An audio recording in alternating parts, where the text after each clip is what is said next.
नमस्कार, जय हिंद मेरे प्यारे दोस्तों।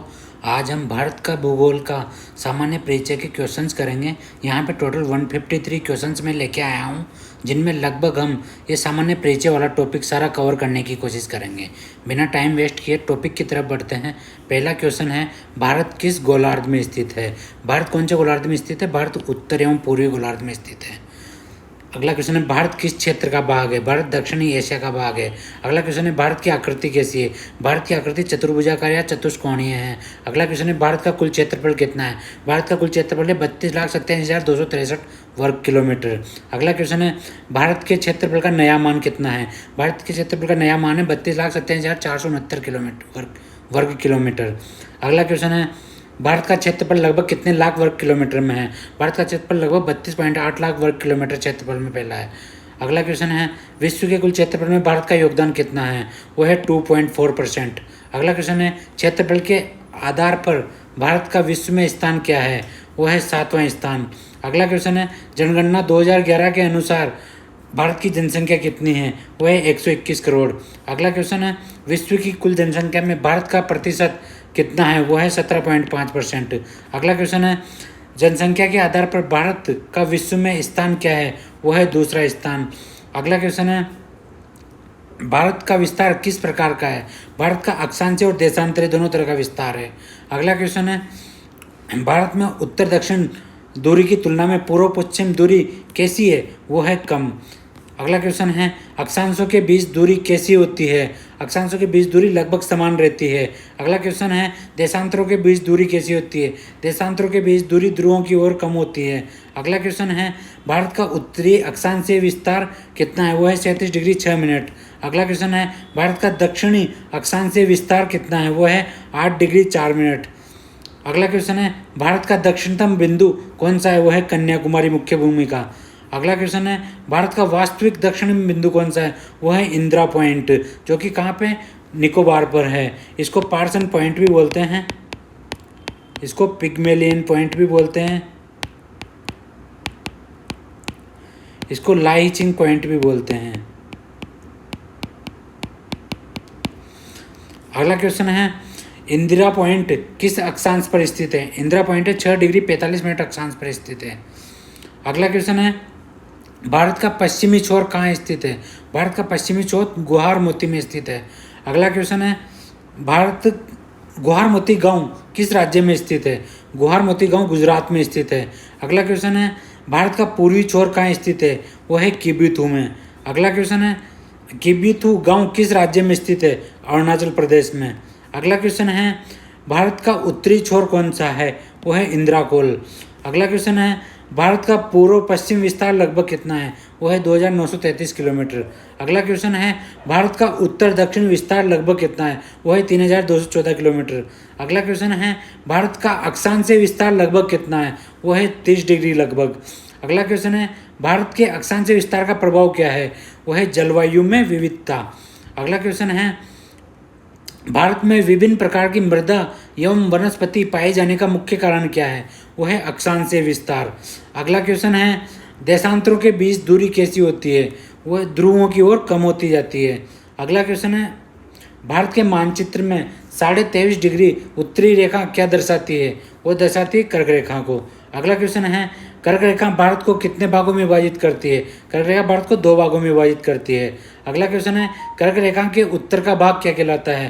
कर्क रेखा के उत्तर का भाग शीतोष्ण या उपोष्ण कटिबंध कहलाता है। अगला क्वेश्चन है, कर्क रेखा के दक्षिण का भाग क्या कहलाता है? कर्क रेखा के दक्षिण का भाग उष्ण कटिबंध कहलाता है।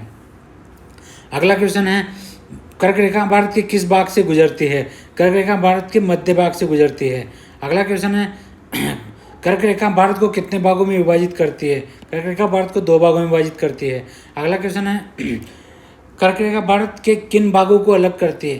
कर्क रेखा भारत को उत्तरी और दक्षिणी भागों में अलग करती है। अगला क्वेश्चन है, भारत का दक्षिणी भाग किस कटिबंध में स्थित है? भारत का दक्षिणी भाग उष्ण कटिबंध में स्थित है। अगला क्वेश्चन है, भारत का उत्तरी भाग किस कटिबंध में स्थित है? भारत का उत्तरी भाग शीतोष्ण कटिबंध में स्थित है। अगला क्वेश्चन है, हिमालय की उपस्थिति के कारण भारत में कौन सी जलवायु पाई जाती है? हिमालय की उपस्थिति के कारण भारत में उष्ण कटिबंधीय जलवायु पाई जाती है। अगला क्वेश्चन है, कर्क रेखा भारत के कितने राज्यों से गुजरती है? कर्क रेखा भारत के 8 राज्यों से गुजरती है। अगला क्वेश्चन है, निम्न में से कौन सा राज्य कर्क रेखा से नहीं गुजरता है? तो राजस्थान, गुजरात, बिहार नहीं गुजरता है। अगला क्वेश्चन है, कर्क रेखा किन राज्यों से गुजरती है? गुजरात से गुजरती है, राजस्थान से गुजरती है, मध्य प्रदेश से गुजरती है, छत्तीसगढ़ से गुजरती है, झारखंड से गुजरती है, पश्चिम बंगाल से गुजरती है, त्रिपुरा से गुजरती है, मिजोरम से गुजरती है, अर्थात उपरोक्त सभी। अगला क्वेश्चन है, कर्क रेखा के निकट स्थित राजधानी कौन सी है? सबसे निकट राजधानी रांची स्थित है।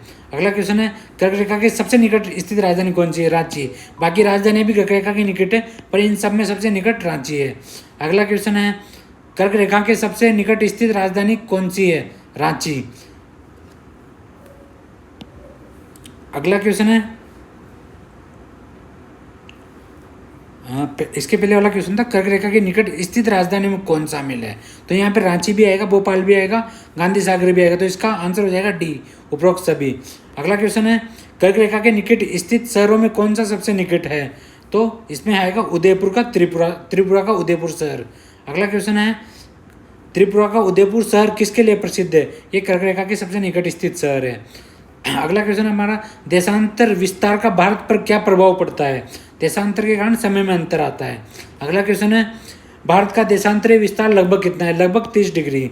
अगला क्वेश्चन है, भारत के पूर्वी और पश्चिमी भागों के समय में कितना अंतर है? लगभग 2 घंटे का अंतर है। अगला क्वेश्चन है, भारत का मानक समय किस देशांतर के आधार पर निर्धारित किया जाता है? 82.5 डिग्री पूर्वी देशांतर के आधार पर निर्धारित किया जाता है। अगला क्वेश्चन है, भारतीय मानक समय IST इंडियन स्टैंडर्ड टाइम का आधार कौन सी रेखा है? वह है 82 डिग्री 30 मिनट पूर्वी देशांतर। अगला क्वेश्चन है, भारत का समय GMT से कितना आगे है? भारत का समय GMT से 5 घंटे 30 मिनट आगे है। अगला क्वेश्चन है, GMT का पूरा नाम क्या है? GMT का पूरा नाम है ग्रीनविच मीन टाइम। अगला क्वेश्चन है, 82 डिग्री 30 मिनट पूर्वी देशांतर भारत के किस स्थान के निकट से गुजरता है? ये मिर्जापुर से गुजरता है। अगला क्वेश्चन है, भारतीय मानक समय रेखा किन राज्यों से गुजरती है? उत्तर प्रदेश से गुजरती है, मध्य प्रदेश से गुजरती है, छत्तीसगढ़ से गुजरती है, अर्थात उपरोक्त सभी से। अगला क्वेश्चन है, निम्न में से कौन सा राज्य IST रेखा से नहीं गुजरता है? ओडिशा गुजरता है, आंध्र प्रदेश गुजरता है, बिहार नहीं गुजरता है, अर्थात IST बिहार से नहीं गुजरती है। कर्क रेखा और 82 डिग्री 30 मिनट पूर्वी देशांतर कहाँ मिलते हैं? ये मिलते हैं छत्तीसगढ़ में। अगला क्वेश्चन है, कर्क रेखा और 82 डिग्री 30 मिनट पूर्वी देशांतर का संगम किस जिले में है? वो है कोरिया जिले में। कोरिया जिले कहाँ पे? छत्तीसगढ़ में हमारा। अगला क्वेश्चन है, भारत की स्थलीय सीमा कितनी है? भारत की स्थलीय सीमा है 15,200 किलोमीटर। अगला क्वेश्चन है, भारत की तटीय सीमा कितनी है? भारत की तटीय सीमा 7,516 किलोमीटर पहले थी, अभी ये डाटा चेंज हो चुका है। अभी हमारी तटीय सीमा 11,098.81 किलोमीटर है। ठीक है दोस्तों, इसको अपडेट कर लेना। अगला क्वेश्चन है हमारा, मुख्य भूमि की तटरेखा कितनी है? मुख्य भूमि की तटरेखा 6100 किलोमीटर है। अगला क्वेश्चन है, द्वीपों सहित भारत की तटरेखा कितनी है? तो द्वीपों सहित भारत की तटरेखा पहले 7,516 किलोमीटर थी, अभी 11,098.81 किलोमीटर है। अगला क्वेश्चन है, भारत के द्वीपों की तटरेखा लगभग कितनी है? वो है 1500 किलोमीटर, लगभग 4,998.81 किलोमीटर इसका नया डाटा है, ये पुराना डाटा था हमारा। अगला क्वेश्चन है हमारा, पूर्वोत्तर राज्यों में सूर्योदय पहले क्यों होता है? तो देशांतरीय विस्तार के कारण पूर्वोत्तर राज्यों में सूर्य पहले उदय होता है। भारत का देशांतरीय विस्तार लगभग कितना है? तो लगभग हमारा कितना है? 30 डिग्री के आसपास है। अगला क्वेश्चन है, भारत अफगानिस्तान सीमा को किस नाम से जाना जाता है? भारत अफगानिस्तान सीमा को ड्यूरन लाइन के नाम से जाना जाता है, ड्यूरन रेखा के नाम से जाना जाता है। अगला क्वेश्चन है, भारत पाकिस्तान सीमा को किस नाम से जाना जाता है? भारत पाकिस्तान सीमा को रेड क्लिफ रेखा के नाम से जाना जाता है। अगला क्वेश्चन है, भारत बांग्लादेश सीमा को किस नाम से जाना जाता है? ये भी रेड क्लिफ रेखा के नाम से जाना जाता है, क्योंकि बांग्लादेश जब विभाजन हुआ था तो बांग्लादेश पाकिस्तान का ही हिस्सा था, इसको पूर्व पाकिस्तान बोला जाता था। अगला क्वेश्चन है, भारत चीन सीमा को किस नाम से जाना जाता है? भारत चीन सीमा को मैकमोहन रेखा के नाम से जाना जाता है। अगला क्वेश्चन है, निम्न में से कौन सी रेखा भारत की अंतर्राष्ट्रीय सीमा नहीं है? रेड क्लिफ रेखा है, ड्यूरन रेखा है, मैकमोहन रेखा है, मेजिनो रेखा भारत की अंतर्राष्ट्रीय सीमा नहीं है। अगला क्वेश्चन है, भारत की सबसे लंबी अंतर्राष्ट्रीय सीमा किस देश के साथ है? किस देश के साथ है? बांग्लादेश के साथ है। अगला क्वेश्चन है, भारत बांग्लादेश सीमा की लंबाई कितनी है? 4096 किलोमीटर भारत बांग्लादेश सीमा की लंबाई है। अगला क्वेश्चन है हमारा, भारत चीन सीमा की लंबाई कितनी है? 3917 किलोमीटर भारत चीन सीमा की लंबाई है। अगला क्वेश्चन है, भारत पाकिस्तान सीमा की लंबाई कितनी है? भारत पाकिस्तान सीमा की लंबाई 3310 किलोमीटर है। ये कई जगह 3310 है, कई जगह 3323 किलोमीटर है। अगला क्वेश्चन है, भारत नेपाल सीमा की लंबाई कितनी है? 1750 किलोमीटर। अगला क्वेश्चन है, भारत म्यांमार सीमा की लंबाई कितनी है? इसमें ऑप्शन नहीं दे रखा। भारत म्यांमार सीमा की लंबाई है 1643 किलोमीटर। ठीक है दोस्तों। अगला क्वेश्चन है, भारत भूटान सीमा की लंबाई कितनी है? भारत भूटान सीमा की लंबाई का ऑप्शन भी नहीं दे रखा, ये है 699 किलोमीटर। अगला क्वेश्चन है, भारत अफगानिस्तान सीमा की लंबाई कितनी है? वो है 106 किलोमीटर, इसमें ऑप्शन में नहीं है। बांग्लादेश सीमा से लगने वाले राज्य कौन से हैं? बांग्लादेश सीमा से लगने वाला पश्चिम बंगाल भी बांग्लादेश के साथ सीमा बनाता है, आसाम भी बांग्लादेश सीमा बनाता है, मेघालय भी बांग्लादेश के साथ सीमा बनाता है, त्रिपुरा भी बांग्लादेश के साथ सीमा बनाता है, मिजोरम भी बांग्लादेश के साथ सीमा बनाता है, अर्थात उपरोक्त सभी। अगला क्वेश्चन है, चीन की सीमा से लगने वाले राज्य या केंद्र शासित प्रदेश कौन से हैं? लद्दाख है, हिमाचल प्रदेश है, उत्तराखंड है, सिक्किम है, अरुणाचल प्रदेश है, अर्थात उपरोक्त सभी। अगला क्वेश्चन है, पाकिस्तान की सीमा से लगने वाले राज्य कौन से हैं? गुजरात है, राजस्थान है, पंजाब है, जम्मू कश्मीर है, लद्दाख है, इसका भी उपरोक्त सभी आंसर होगा। अगला क्वेश्चन है, नेपाल की सीमा से लगने वाले राज्य कौन से हैं? नेपाल की सीमा से उत्तराखंड भी लगता है, नेपाल की सीमा से उत्तर प्रदेश, बिहार, पश्चिम बंगाल, सिक्किम भी लगता है, अर्थात उपरोक्त सभी। अगला क्वेश्चन है, म्यांमार की सीमा से लगने वाले राज्य कौन से हैं? अरुणाचल प्रदेश भी म्यांमार के साथ सीमा बनाता है, नागालैंड भी म्यांमार के साथ सीमा बनाता है, मणिपुर भी म्यांमार के साथ सीमा बनाता है, मिजोरम भी म्यांमार के साथ सीमा बनाता है, अर्थात उपरोक्त सभी। अगला क्वेश्चन है, भूटान की सीमा से लगने वाले राज्य कौन से हैं? सिक्किम भी भूटान से सीमा बनाता है, पश्चिम बंगाल भी भूटान से सीमा बनाता है, आसाम भी भूटान से सीमा बनाता है, अरुणाचल प्रदेश भी भूटान से सीमा बनाता है, अर्थात उपरोक्त सभी। भारत अफगानिस्तान सीमा किस राज्य केंद्र शासित प्रदेश से लगती है? भारत अफगानिस्तान सीमा लद्दाख से लगती है। अगला क्वेश्चन है, भारत के कितने राज्य या केंद्र शासित प्रदेश 3 देशों की सीमा से लगते हैं? देखो कितने राज्य हैं, 3 तो हमारे राज्य हैं और 1 केंद्र शासित प्रदेश है, जो किसके साथ? 3 देशों के साथ सीमा बनाते हैं। 3 अगर राज्यों की बात करूं मैं, तो राज्य कौन कौन से हमारे? सिक्किम है, अरुणाचल प्रदेश है, पश्चिम बंगाल है। ये तो 3 राज्य हो गए जो 3 देशों के साथ सीमा बनाते हैं। इसके साथ अलावा अगर मैं केंद्र शासित प्रदेश की बात करूं तो वो है हमारा लद्दाख। ठीक है दोस्तों। अगला क्वेश्चन है, निम्न में से कौन से राज्य 3 देशों की सीमा से लगते हैं? मैंने अभी बताया आपको, सिक्किम लगता है, अरुणाचल प्रदेश लगता है, पश्चिम बंगाल लगता है, उपरोक्त सभी। अगला क्वेश्चन है, कौन सा केंद्र शासित प्रदेश 3 देशों की सीमा से लगता है? अभी बताया लद्दाख। अगला क्वेश्चन है, निम्न में से कौन सा राज्य 2 देशों की सीमा से लगता है? 2 देशों की सीमा से उत्तराखंड भी 2 देशों के साथ सीमा बनाता है, आसाम भी 2 देशों के साथ सीमा बनाता है, मिजोरम भी 2 देशों के साथ सीमा बनाता है, अर्थात उपरोक्त सभी। अगला क्वेश्चन है, कितने राज्य केवल 1 देश की सीमा से लगते हैं? तो टोटल 10 राज्य जो 1 देश के साथ सीमा बनाते हैं। अगला क्वेश्चन है, निम्न में से कौन सा राज्य केवल 1 देश की सीमा से लगता है? पंजाब भी 1 देश की सीमा से लगता है, राजस्थान भी 1 देश की सीमा से लगता है, गुजरात भी 1 देश की सीमा से लगता है, अर्थात इसमें तीनों ही ऑप्शन हैं जो 1 देश के साथ सीमा बनाते हैं। अगला क्वेश्चन है, भारत की सबसे लंबी तटरेखा द्वीप सहित कहाँ पाई जाती है? अंडमान और निकोबार द्वीप समूह की तटरेखा सबसे लंबी है। अगला क्वेश्चन है, मुख्य भूमि में सबसे लंबी तटरेखा किस राज्य की है? मुख्य भूमि में सबसे लंबी तटरेखा है गुजरात राज्य की। अगला क्वेश्चन है, भारत की सबसे छोटी तटरेखा किस राज्य की है? गोवा की। अगला क्वेश्चन है, भारत की तटरेखा के संदर्भ में सही कथन है? अंडमान निकोबार की तटरेखा सबसे लंबी है, बिल्कुल सही है। मुख्य भूमि में गुजरात की तटरेखा सबसे लंबी है, बिल्कुल सही है। गोवा की तटरेखा सबसे छोटी है, बिल्कुल सही है, अर्थात उपरोक्त सभी।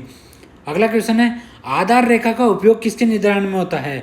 आधार रेखा का उपयोग तटीय सीमा के निर्धारण में होता है। अगला क्वेश्चन है भारत का प्रादेशिक जल कितनी दूरी तक फैला हुआ है। भारत का प्रादेशिक जल 12 समुद्री मील 12 नॉटिकल मील तक फैला हुआ है। इसको हम सीमावर्ती सागर भी बोलते हैं।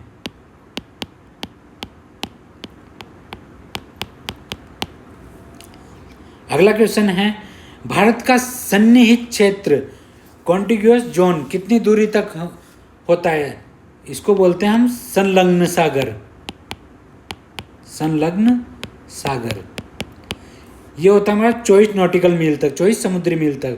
अगला क्वेश्चन है भारत का विशेष आर्थिक क्षेत्र, इसको बोलते हैं अनन्य आर्थिक क्षेत्र। अनन्य आर्थिक क्षेत्र ये कहाँ तक है, ये 200 समुद्री मील तक फैला हुआ है। अगला क्वेश्चन है एक नॉटिकल मील अर्थात एक समुद्री मील कितने किलोमीटर के बराबर होता है। ये होता है 1.852 किलोमीटर के बराबर। अगला क्वेश्चन है अनक्लोज का पूरा नाम क्या है।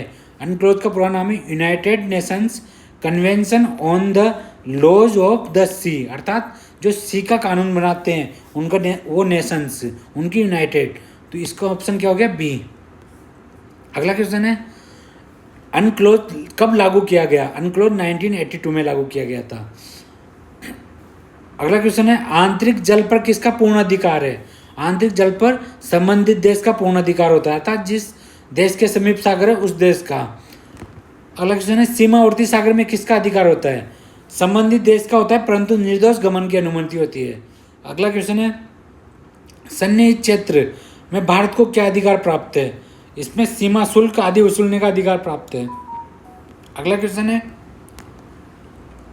विशेष आर्थिक क्षेत्र में भारत को कौन सा अधिकार है। संसाधनों का दोहन और वैज्ञानिक अनुसंधान। अगला क्वेश्चन है उच्च सागर किसे कहा जाता है।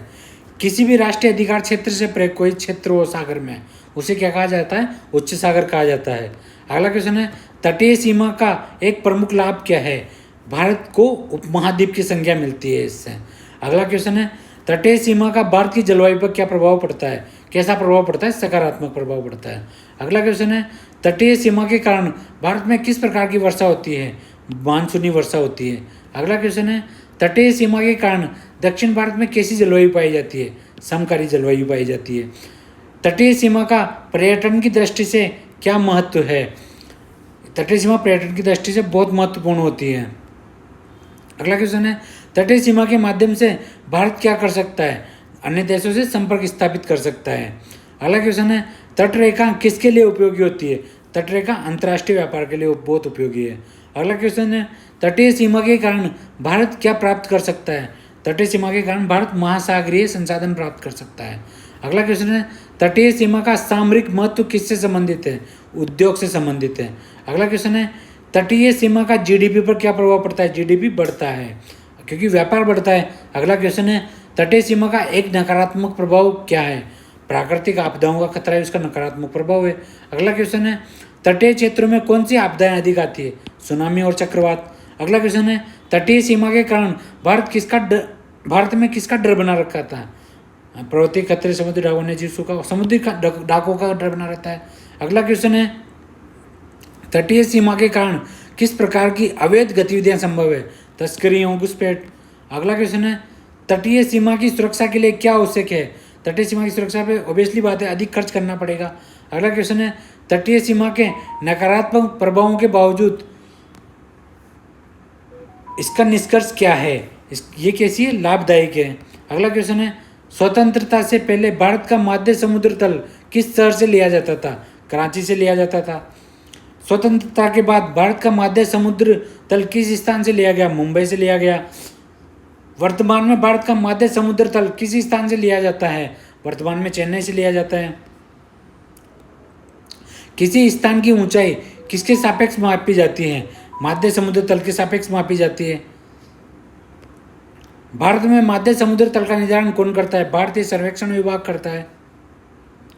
भारत का उच्चतम बिंदु कौन सा है, केटू गॉडविन आस्टिन भारत का उच्चतम बिंदु है। केटू गॉडविन आस्टिन की ऊंचाई कितनी है, 8,611 मीटर है। भारत का निम्नतम बिंदु स्थित है केरल कुट्टनाड में है।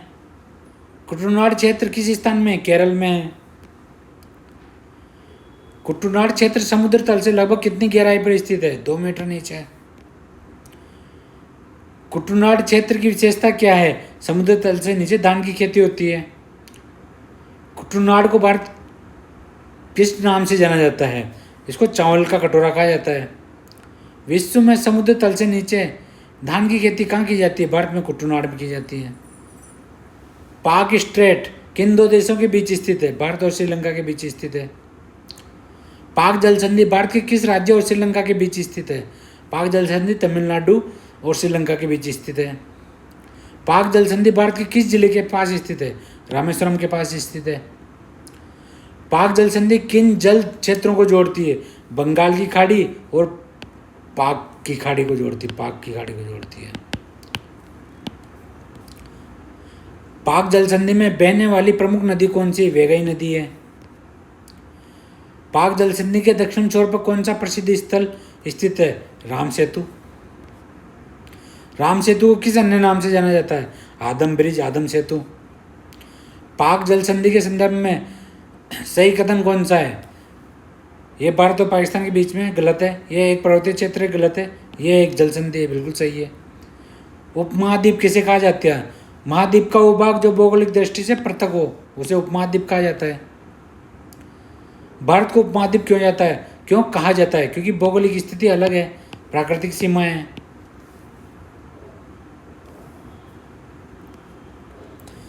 भारत के उत्तर पश्चिम में कौन सी पर्वतमाला स्थित है? हिमालय पर्वतमाला स्थित है। भारत के पूर्वी भाग में कौन सी पर्वतमाला स्थित है? पूर्वांचल आराकान पर्वत जिसको बोलते हैं। भारत के दक्षिण में क्या स्थित है? महासागर स्थित है। भारत को उपमहाद्वीप कहने का प्रमुख मुख्य कारण क्या है? महासागर। उपमहाद्वीप कहने, हाँ, भौगोलिक अलगाव, मतलब महासागर के कारण ही भौगोलिक अलगाव है और अपना हिमालय पर्वत के कारण भौगोलिक अलगाव है। ठीक है दोस्तों, उम्मीद करता हूँ यहाँ तक आपको सारे क्वेश्चन अच्छे समझ में आए होंगे। मैंने सामान्य स्थिति से संबंधित सारे क्वेश्चन कवर करने की कोशिश की है। थैंक यू, धन्यवाद।